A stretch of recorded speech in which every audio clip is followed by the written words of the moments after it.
దేవుని పరిశుద్ధ నామమునకు స్తోత్రం కలుగునుగాక. ప్రభునందు ప్రియమైనటువంటి సహోదరి సహోదరులందరికీ ప్రభువైన యేసుక్రీస్తు నామంలో ప్రేమవందనాలు తెలియచేస్తూ, ఆయన వాక్యమే సత్యము అనేటువంటి ఈ కార్యక్రమం ద్వారా దేవుని యొక్క వాక్యాన్ని మీతో కలిసి ధ్యానం చేయడానికి, దేవుడు నాకు అనుగ్రహించినటువంటి వాక్య తలంపులను మీతో పంచుకోవటానికి, దేవుడు నాకు అనుగ్రహించినటువంటి శ్రేష్టమైన సమయాన్ని బట్టి దేవుని ఎంతగానో స్తుతిస్తూ ఆయనను ఘనపరుస్తూ ఉన్నాను. ప్రియులారా, మీరు కూడా ఈ వాక్యాన్ని శ్రద్ధగా వింటున్నందుకు ప్రభు పేరట మీకు కూడా కృతజ్ఞతలు తెలియజేస్తూ ఉన్నాను. వాక్యాన్ని విని దాని ప్రకారం జీవించటం దేవుని యొక్క చిత్తం అయి ఉన్నది కనుక మనము వాక్యాన్ని శ్రద్ధగా విని దాని ప్రకారంగా నడుచుకుంటూ దేవుడి ఆశీర్వాదాలు పొందాలని ప్రభు పేరట మనం చేస్తూ ఉన్నాం. ప్రియులారా, ఈ దినాలలో మనము కొండ మీది ప్రసంగంలో మత్తయి సువార్త 5వ అధ్యాయము 13 నుండి 16 వచనాల భాగంలో ఉన్నటువంటి విశ్వాసి యొక్క పోలికలు అనేటువంటి అంశాన్ని మనము ధ్యానం చేస్తూ ఉన్నాము. ఈ రోజున మనము 4వ పోలిక మనము ఆలోచన చేద్దాం. మత్తయి సువార్త 5వ అధ్యాయము 15-16 వచనాలు చదువుకుందాం. మనుషులు దీపము వెలిగించి కొంచెము క్రింద పెట్టరు కానీ అది ఇంట ఉండు వారందరికీ వెలిగించుటకై దీపస్తంభము మీదనే పెట్టుదురు. మనుషులు మీ సత్క్రియలను చూచి పరలోకమందున్న మీ తండ్రిని మహిమపరచునట్లు వారి ఎదుట మీ వెలుగు ప్రకాశింపనీయుడి. పరిశుద్ధుడు అయిన మా తండ్రి, ప్రేమ నమ్మకం కలిగిన మా ప్రియమైన ప్రభువా, నీకు స్తోత్రాలు. ఈ సమయంలో నీ గ్రంథంలో మీరు సెలవిచ్చినటువంటి నీ మాటల్ని మేము చదువుకొని ఉన్నాం. ప్రభువా, నీ మాటలను మీరే మాకు తేటగా వివరించి బోధించి మమ్మలను సర్వసత్యములోనికి నడిపించండి. ఆ సత్యవాక్య ప్రకారంగా మేమందరము జీవిస్తూ మిమ్మల్ని మహింపరిచేటువంటి భాగ్యాన్ని మాకు అనుగ్రహించండి. మా ప్రభువా, నీ వాక్య వెలుగులో మా లోపాలను మేము దిద్దుకోవడానికి నీ కృపను అనుగ్రహించమని ప్రార్థిస్తూ ఉన్నాం. అవును తండ్రి, నీ ముఖకాంతిలో మా రహస్య పాపాలన్నీ కనబడతా ఉన్నాయి. అయితే వాటన్నిటినీ యథార్థంగా మీ సన్నిధిలో మేము ఒప్పుకుంటున్నాం. కనికరించండి, నీ కృపతో మమ్మల్ని జ్ఞాపకం చేసుకునండి. తండ్రి, ఈ వాక్య భాగాన్ని మమ్మల్ని కూడా మీ చేతులకు అప్పగించుకుంటూ మీ నామానికి మహిమ ఆరోపించుకోమని మమ్మల్ని అందరినీ కూడా నీ వాక్యం ద్వారా ఆత్మీయంగా ఆశీర్వదించి దీవించమని యేసుక్రీస్తు ప్రభు నామమున ప్రార్థన చేసి వినయంతో వేడుకుంటున్నాము తండ్రి, ఆమేన్. ప్రభునందు ప్రియమైనటువంటి సోదరి స్నేహితులారా, మనం చదువుకున్నటువంటి వాక్య భాగంలో మనలను ప్రభు దీపానికి పోల్చి చెప్తున్నాడు. మనము దీపము అని చెప్తున్నాడు. వాస్తవంగా మనము దీపమును ఒక ఎత్తైనటువంటి స్థలం మీదనే మనం పెడతాం. ఎందుకంటే ఇంట నుండి వారందరికీ కూడా వెలుగివ్వటం కొరకు మనము దీపాన్ని వెలిగిస్తాం. దీపాన్ని ఎందుకు మనం ఉపయోగిస్తామంటే వెలుగు కొరకు. ఆ వెలుగు అందరికీ ప్రసరించాలి కాబట్టి, ఆ వెలుగులో అందరూ కూడా నడుచుకోవాలి కాబట్టి ఈ దీపాన్ని మరి దీపస్తంభం మీదనే పెట్టాలి, పెడతారు అనే మాట మనం ఇక్కడ చూస్తూ ఉన్నాం. అయితే మనము దేవుని యొక్క వాక్యములో మనం గమనించినట్లయితే అసలు మనము ఆరిపోయినటువంటి దీపాలు.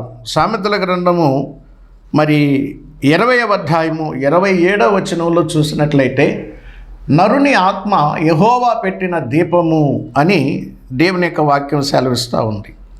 మాత్రమే కాదు, మరి సామెతల గ్రంథం 13:9లో భక్తిహీనుల యొక్క దీపము ఆరిపోతుంది అని అక్కడ మనం చూస్తున్నాం.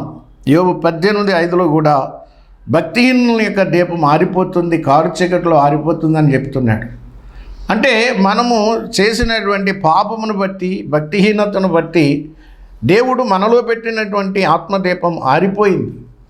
ఆత్మలో మనము చచ్చిన వారం అయ్యాం. అందుకనే ఎఫెసీ పత్రిక 2వ అధ్యాయములు అంటాడు, మీరు మీ అపరాధముల చేతను పాపముల చేతను చచ్చిన వారు అంటాడు. కాబట్టి ఆధ్యాత్మికంగా ఆరిపోయినటువంటి మనలను, చచ్చిపోయినటువంటి మనలను మన ప్రభు వెలిగించాడు. యోహాను సువార్తలో 1వ అధ్యాయం 9వ వచనంలో చెప్పాడు, ఆయన జీవపు వెలుగు.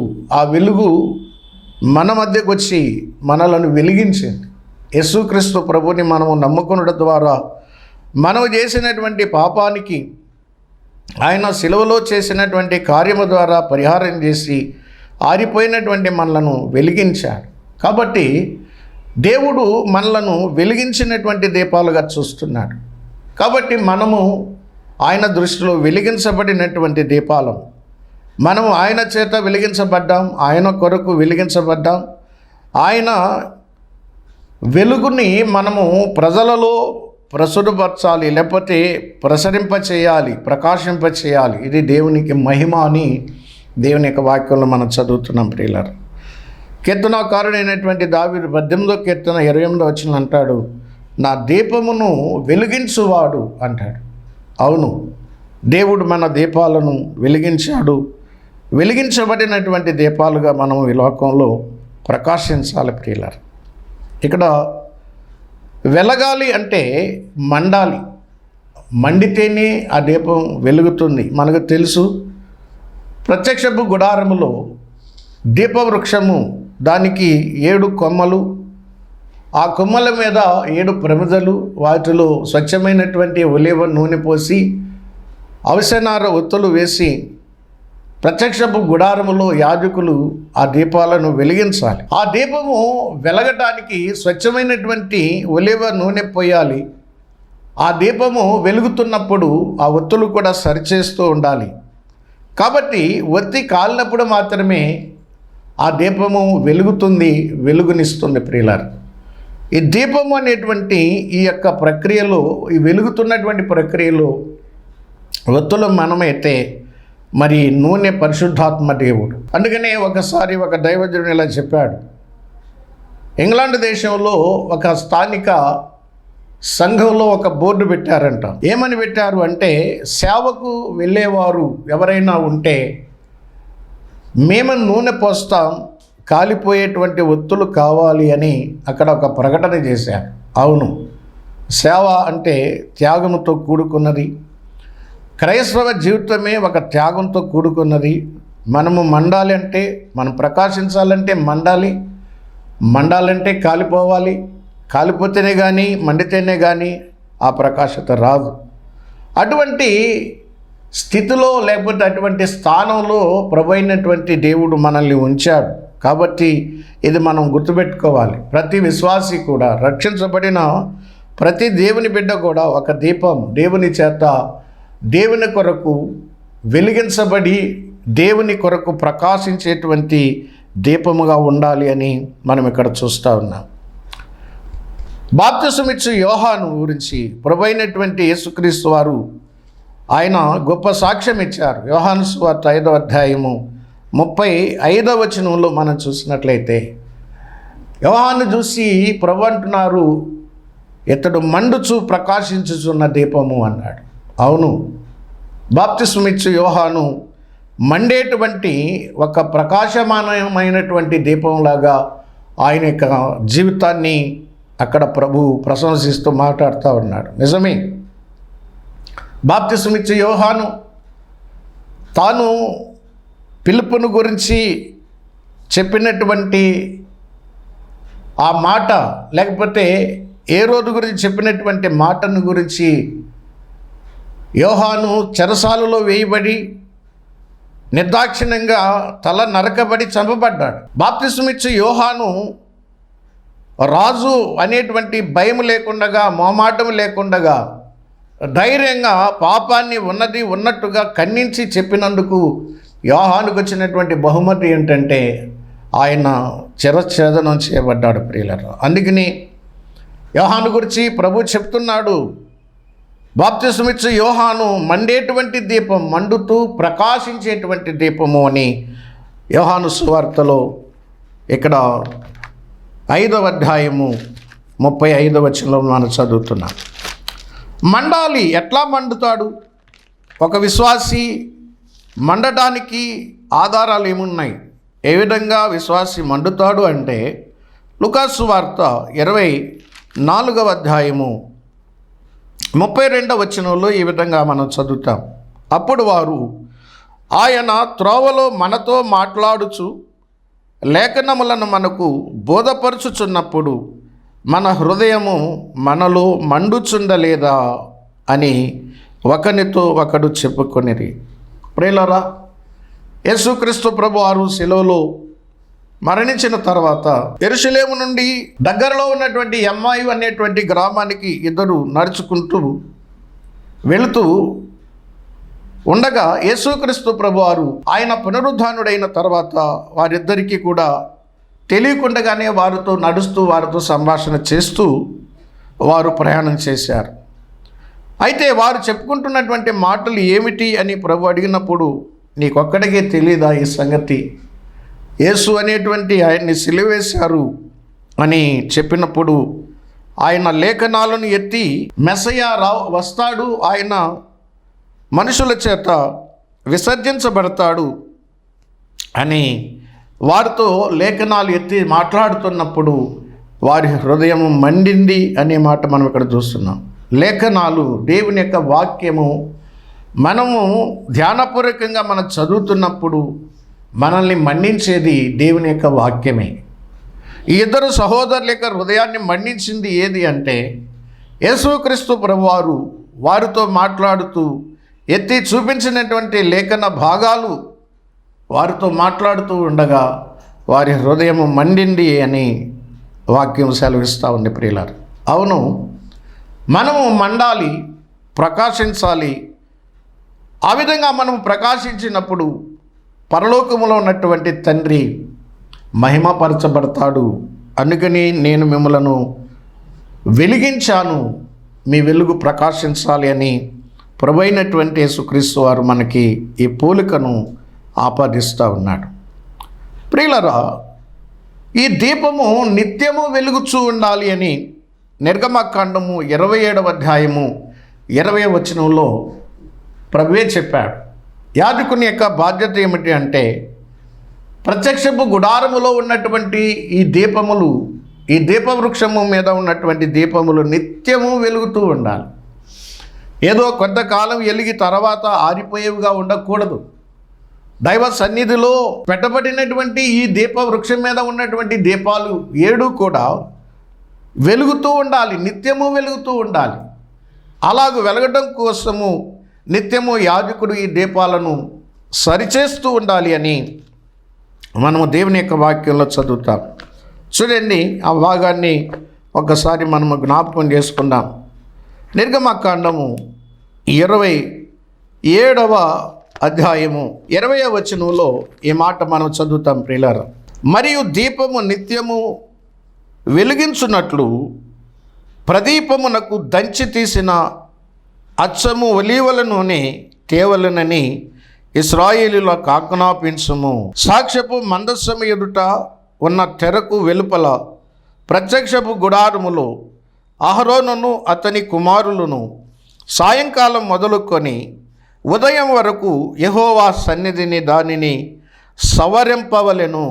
అది ఇశ్రాయేలులకు వారి తరతరములకు వరకు నిత్యమైన కట్టడ. దానిని సవరింపవలెను. సాయంకాలం మొదలుకొని ఉదయం వరకు, చీకటి ఉన్నంత వరకు కూడా, సూర్యుని వెలుగు వచ్చేంత వరకు కూడా ఈ దీపం వెలుగుతూ ఉండాలి ప్రియుల. అందుకని ఈ దీపమును గురించి ఆనాడే ఇది ఇశ్రాయేలు ప్రజలకు తరతరములకు నిత్యమైనటువంటి కట్టడ అన్నాడు. తరతరాలకి కూడా ఈ దీపం వెలుగుతూ ఉండాలి. ఈ దీపం వెలగడానికి అచ్చమైనటువంటి ఒలీవ నూనె అందులో పోయాలి. ఈ దీపపు ఒత్తులను వారు ప్రతిరోజు కూడా సవరిస్తూ ఉండాలి. ఒకవేళ ఆ ఒత్తులు కొడగట్టి మసిబారిపోతే వాటిని కత్తిరించాలి, వాటిని సరిచేసి మరలా వాటిని సాయంకాలం వెలిగించాలి. ఉదయం వరకు ఆ దీపాలు వెలుగుతూ ఉండాలి. ఇది నిత్యము జరగవలసినటువంటి ప్రక్రియ. అలాగైతే ప్రియులారా, దీపమై ఉన్నటువంటి మనము ఈ చీకటి లోకంలో ప్రకాశించాలి. ప్రభు అయినటువంటి యేసుక్రీస్తు వారు 2024 సంవత్సరాల క్రితం ఆ నీతి సూర్యుడు బెత్లెహేములో ఉదయించి యెరూషలేము గవిని వెలుపల అస్తమించాడు. ఇది అంతా కూడా చీకటి కాలం. ఆయన రెండవసారి ఆ నీతి సూర్యుడు రాబోతూ ఉన్నాడు. యేసుక్రీస్తు ప్రభు వచ్చేంత వరకు కూడా ఇది చీకటి కాలమే. యేసుక్రీస్తు ప్రభు వారు రెండవసారి నీతి సూర్యుడులా ఉదయించబోతున్నాడు. ఆయన ఉదయించేంత వరకు ఈ దీపము నిత్యము వెలుగుతూ ఉండాలి. ఇది సవరించబడాలి, ఇది మండాలి, ఇది ప్రకాశించాలి. ఇది దేవుడు మనకు ఇచ్చినటువంటి ఒక బాధ్యత. ప్రియులారా గమనించండి, దేవుడు మనలను దీపము అన్నప్పుడు మనము వెలగాలి. మన వెలుగులో ప్రజలు తమ జీవితాలను చక్క చేసుకోవాలి. ఇది దేవుని యొక్క ఉద్దేశం. అందుకనే ఇంట నుండి వారందరికీ వెలుగిచ్చుటకై అది దీపస్తంభము మీదనే పెట్టాలి, కానీ మరి ఎక్కడ పెట్టకూడదు అనే మాట మనం చూస్తూ ఉన్నాం. ప్రియులారా, మత్తయి సువార్త 5వ అధ్యాయము 15వ వచనంలో మనుషులు దీపం వెలిగించి కొంచెము కింద పెట్టరు, కానీ అది ఇంట నుండి వారందరికీ వెలిగించుటకై దీపస్తంభము మీదనే పెట్టుదురు అన్నాడు. ఇక్కడ ఒక మాట చదువుతున్నాం, కొంచెము క్రింద పెట్టరు. ప్రియులరా, దీపాన్ని ఎవరు కూడా వెలిగించి కొంచెం కింద పెట్టరు. కొంచెం అంటే మీకు తెలియకపోవచ్చు, అది ఒక కొలత కొలిచేటువంటి ఒక పాత్ర. ధాన్యాన్ని కొంచెంలతో కొలిచేటువంటి పద్ధతి పూర్వకాలం ఉండింది. ఇప్పుడు తూకం వచ్చింది అనుకోండి, ఇప్పుడు తునికల ద్వారా కొలత కొలుస్తున్నారు, అప్పుడు పాత్రల ద్వారా కొలిచేవారు. కాబట్టి ఇక్కడ ఈ కొంచెం అనేది ఒక వ్యాపారానికి సాదృశ్యంగా ఉంది. చూడండి, ఈ దీపము కొంచెంతో కప్పేశాడు ఒకడు. అంటే వెలగాల్సినటువంటి దీపాన్ని వ్యాపారం అనేటువంటి కొంచెంతో కప్పేశాడు. కాబట్టి ఇది ఎందుకు పనికి రాకుండా పోయింది. ఈనాడు కూడా చాలామంది క్రైస్తవులు వ్యాపారంతో తమ దీపాలు కప్పేసుకున్నారు. వ్యాపారం, ఈనాడు సేవ అనేది కమర్షియల్గా మారిపోయింది. దేవుడు ఆత్మల వ్యాపారం చేయమంటే ఈనాడు జీవన వ్యాపారంలో చిక్కుబడిపోయారు చాలామంది, దుర్వ్యాపారంలో చిక్కుబడిపోయారు చాలామంది. ప్రియులారా, వ్యాపారము అంటే ఆత్మల వ్యాపారం చేయాలి. దేవుడు తలాంతులు ఇచ్చిన తర్వాత వారి దగ్గర లెక్క చూసుకోవడానికి వచ్చినప్పుడు ఒకడు 5 తలాంతులతో వ్యాపారం చేసి మరి 5 సంపాదించాడు. అటువంటి ఆ వ్యక్తిని ప్రభు మెచ్చుకున్నాడు. బలా నమ్మకమైన మంచి దాసుడా, నీవు ఈ 5 నమ్మకంగా ఉన్నావు కాబట్టి 5 పట్టణాల మీద నీవు అధికారివై ఉండు అని ఆ యొక్క సేవకునికి ఆ ప్రభు గొప్ప బహుమానాన్ని ఇచ్చినట్టుగా మనం చూస్తూ ఉన్నాం. ప్రియులారా, గమనించండి, కొంచెం కింద పెట్టకూడదు, అంటే వ్యాపారంలో చిక్కుబడిపోకూడదు. అందుకని వ్యాపారం అనగానే ఈ జీవన వ్యాపారము అనేటువంటి మాట మనము దైవ గ్రంథంలో చూస్తూ ఉన్నాం.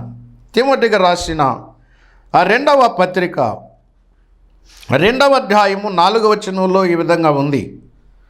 సైనికుడు ఎవడును యుద్ధమునకు పోవునప్పుడు తన్ను దండులో చేర్చుకుని వానిని సంతోషపెట్టవలనని ఈ జీవన వ్యాపారములలో చిక్కుకొనడు.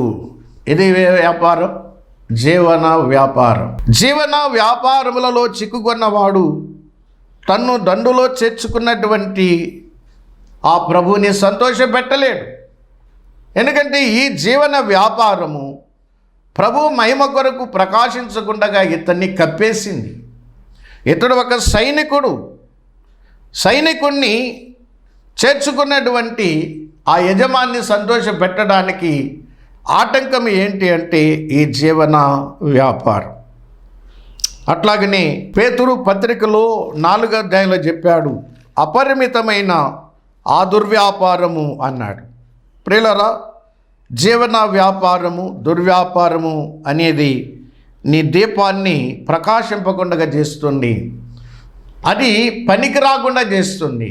ప్రభువు దేని నిమిత్తమైతే నిన్ను వెలిగించి దీపస్తంభం మీద పెట్టాడో ఆ ప్రభు యొక్క చిత్తాన్ని నెరవేర్చడానికి ఆటంకంగా తయారైంది ఏది అంటే నీ జీవన వ్యాపారం, నీ దుర్వ్యాపారం. ఆలోచన చేయి, దేనితో కప్పేశావు నీ యొక్క దీపాన్ని. లూకాసు వార్తలో 8వ అధ్యాయము 16వ వచనంలో మనం చూస్తాం. అక్కడ ఏమన్నాడు అంటే పాత్రతో కప్పివేశాడు ఒకడు. ప్రియులారా, ఇక్కడున్నటువంటి వ్యక్తి ఈ దీపాన్ని పాత్రతో కప్పివేశాడు అని బైబిల్ చెప్తా ఉంది. పాత్ర అనేది తిండిబోత్తనానికి సాదృశ్యము అని పండితులు చెప్పగా నేను విన్నాను.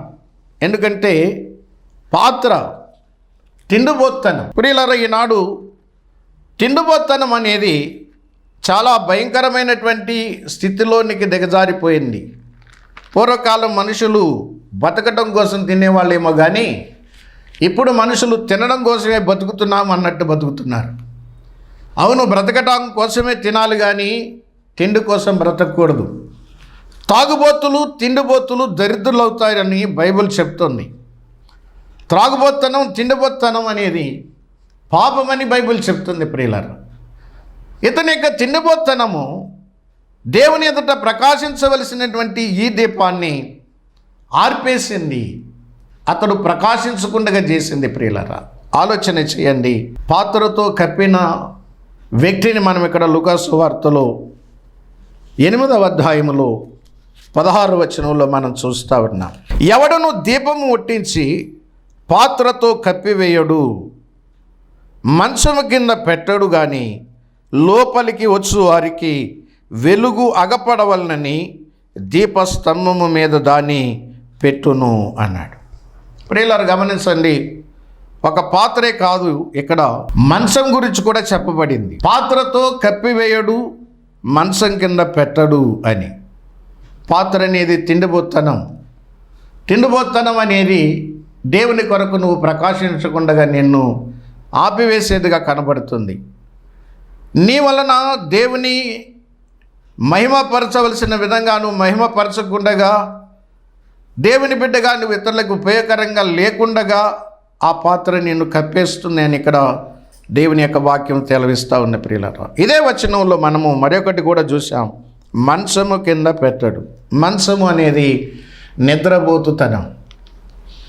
మంచం అనేది సోమరితనం. సోమరితనానికి నిద్రపోతుతనానికి సాదృశ్యం ఏది అంటే మంచం. పూర్వకాలంలో ఈ కరెంటు దీపాలు లేని ఆ కాలంలో కిరోసిన్ దీపాలు ఉండేవి. అప్పుడు కొంతమంది దీపాలను మంచం కింద పెట్టుకునేవారు. చీకట్లో ఆ దీపము వారి నిద్రలో ఆ దుప్పటి చెంగుకు తగిలి మంచాలు తగలబడిన సందర్భాలు, ఒళ్ళు తగలబడిన సందర్భాలు కూడా ఉన్నాయి. మంచం కింద పెడితే మనిషికి అపాయం కలుగుతుంది. మంచం కింద పెడితే అంటే నువ్వు నిద్రపోతుగా లేకపోతే నువ్వు సోమరిపోతుగా ఉంటే నువ్వు దేవుని కొరకు ప్రకాశించలేవు. ఎందుకు? దేవుడు నిన్ను వెలిగించాడు. దేవుడు నిన్ను ప్రకాశించాలని వెలిగించాడు. దేవుడు నీకు ఇచ్చినటువంటి పోలిక దీపం అనేటువంటి పోలిక. నువ్వు వెలగాలి, ప్రకాశించాలి, నువ్వు మండాలి. ఇంట నుండి వారందరికీ కూడా వెలుగును ఇచ్చేవాడుగా ఉండాలి. ఒకవేళ నిద్రపోతువా, సోమరిపోతువా? ఈనాడు సేవకులే పెద్ద సోమరిపోతులు, సేవకులే కొంతమంది నిద్రపోతులు. ఉదయానికి లేవవలసినటువంటి ఈ సేవకుడు 9 గంటలకు 10 గంటలకు లేస్తాడు. గతంలో కూడా నేను జ్ఞాపకం చేశాను. ఈ సోమరిపోతులు, ఈ నిద్రపోతులు మరి ఎంతో నష్టాన్ని కలిగించుకుంటారు, ఇతరులకు కూడా నష్టాన్ని కలిగిస్తారు, సేవకు కూడా నష్టాన్ని కలిగిస్తారు. ప్రియులారా, ఎందుకంటే సేవకుడు పెందలకడే లేవాలి. వేకువ జామునే సేవకుడు లేచి తన పనిని చక్కబెట్టుకోవాలి, ప్రార్థన చేయాలి, వాక్య ధ్యానం చేయాలి.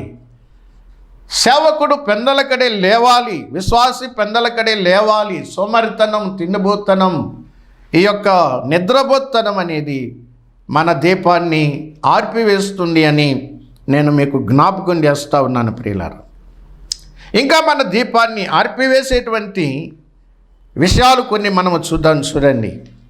సామెతల గ్రంథము 20వ అధ్యాయము 20వ వచనములో మనము ఈ విధంగా చదువుతాం. ప్రియులారా, తన తండ్రినైనను తల్లినైనను దూషించు వాని దీపము కారు చీకటిలో ఆరిపోవును అన్నాడు. ప్రియులారా, గమనించారా? ఈ దీపాలు ఏ విధంగా ఆర్పేసుకుంటున్నారు ఈ ప్రజలు అంటే, తండ్రినైనను తల్లినైనను దూషించే వాని దీపము కారు చీకట్లో ఆరిపోతుంది అన్నాడు. దేవుని 10 ఆజ్ఞలలో ఒక ఆజ్ఞ నీవు దీర్ఘాయుష్మంతుడవునట్లు నీ తండ్రిని నీ తల్లిని నీ సన్మానించు, ఇది వాగ్దానముతో కూడినటువంటి ఆజ్ఞ అని ప్రభు ఆనాడే చెప్పాడు. కాబట్టి ప్రియులారా, మనము ఆలోచన చేద్దాం. నీవు దీపానివి, నువ్వు మండాలి, ప్రకాశించాలి. ఇంట నుండే వారందరికీ కూడా నువ్వు వెలుగునిచ్చేవాడుగా ఉండాలి. నువ్వు కొంచెం కింద పెట్టి, మంచం కింద పెట్టి, పాత్రతో కప్పివేసి నీ తల్లిదండ్రులను సన్మానించకుండా నువ్వు ఆర్పేసుకుంటే నీకు నష్టం, ప్రభుకి మహిమ కలగదు ప్రియులారా. అందుకని ప్రభు అయినటువంటి దేవుడు మనలను దేనికి పోల్చాడో ఆ సంగతిని మనము జ్ఞాపకం ఉంచుకోవాలి. మనము దీపము, వెలగవలసినటువంటి దీపం, ప్రకాశించేటువంటి దీపంలాగా యోహాను వలె, బాప్తిసం ఇచ్చి యోహాను వలె మనం ఉండాలి అని మనం జ్ఞాపకం చేయబడతా ఉన్నాం. అట్లాగనే 16వ వచనంలో మనం చూసినప్పుడు మత్తయి సువార్త 5వ అధ్యాయము 16వ వచనంలో మనుషులు మీ సత్క్రియలను చూచి అన్నాడు. ప్రియులారా, ఏమిటి వెలుగు?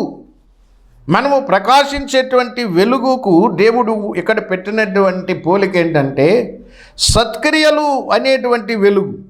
సత్క్రియలను చూచి పరలోకమందున్న మీ తండ్రిని మహిమపరచున్నట్లు వారి ఎదుట మీ వెలుగును ప్రకాశింపనీయుడి అన్నాడు. ప్రియులారా, గమనించండి, సత్క్రియలు అనేవి మనము చేయాలి. మన వెలుగు అంటే సత్క్రియలే. మన వెలుగు, దీపం యొక్క వెలుగు ఏంటంటే మనము చేసేటువంటి సత్క్రియలు. ఎఫెసీ పత్రికలో 2వ అధ్యాయము 10వ వచనంలో చెప్పాడు, మరియు వాటి యందు మనము నడుచుకొనవలెనని దేవుడు ముందుగా సిద్ధపరిచిన సత్క్రియలు చేయుటకై మనము క్రీస్తు యేసు నందు సృష్టించబడిన వారమై ఆయన చేసిన పని అయి ఉన్నాము. ప్రియులారా, దేవుడు మనలను నూతన సృష్టిగా ఎందుకు చేశాడు అంటే, ఇదిగో ముందుగా సిద్ధపరిచినటువంటి సత్క్రియలలో మనము నడుచుకోవటం కోసం, సత్క్రియలు చేస్తూ ఈ లోకములో మనం నడవలసినటువంటి వారంగా మనం ఉన్నాం. అందుకని మనము సత్క్రియలో ఉన్నటువంటి వెలుగు ప్రకాశించాలి అంటే మనము మండాలి. లేఖనాల ద్వారా మనము మండాలి అంటే మనము కాలిపోవాలి, త్యాగం చేయాలి. క్రైస్తవ జీవితము త్యాగముతో కూడుకున్నది. ప్రభువుని మహిమపరచాలంటే మనము త్యాగం చేయాలని జ్ఞాపకం చేస్తూ ఈ పోలికను మీరు అర్థం చేసుకొని మీరు ప్రకాశించాలని ప్రభు పేరట మనవి చేస్తూ ఈ మాటలు నేను ముగిస్తూ ఉన్నాను. ప్రార్థన చేస్తాం. పరిశుద్ధుడా, ప్రేమగల తండ్రి, నీకు స్తోత్రాలు. మీరు సెలవిచ్చినటువంటి ఈ మాటలు మా హృదయంలో భద్రంగా దాచుకుని వాటిని మేము నెమరు వేసుకుంటూ మేము మండుచూ ప్రకాశించేటువంటి దీపాల వలె ఉంటూ మిమ్మల్ని మహిమపరిచే భాగ్యాన్ని మాకందరికీ దయచేయమని మా రక్షకుడు ప్రభువైన యేసుక్రీస్తు నామమున స్తోత్రాలు అర్పించి వినయంతో వేడుకుంటున్నాము తండ్రి. ఆమెన్.